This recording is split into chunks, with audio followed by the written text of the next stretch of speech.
Trumpas bombardavo Iraną, įvedė sankcijas Rusijai, susidorojo su Husių grupuote ir susipyko su pusė Europos. Tačiau visą laiką Kinija laikė per atstumą. Ir tai nebuvo iš baimės, tai buvo strategija. Ekonominis smūgis Kinijai rizikuoja sugriauti pusę pasaulinės tiekimo grandinės. Ir Trumpas tai žinojo. Tačiau praėjusį penktadienį jis vis tiek nuspaudė gaiduką.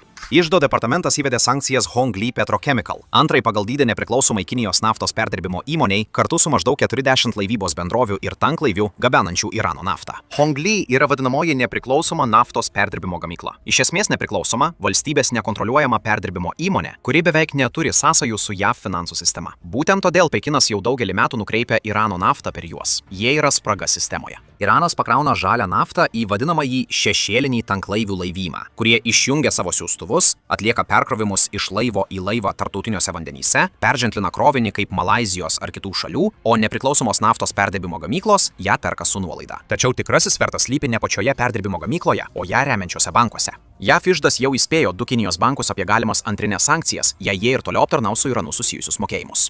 Ir kie bankai paprastai pasiduoda, nes doleris vis dar valdo pasaulį.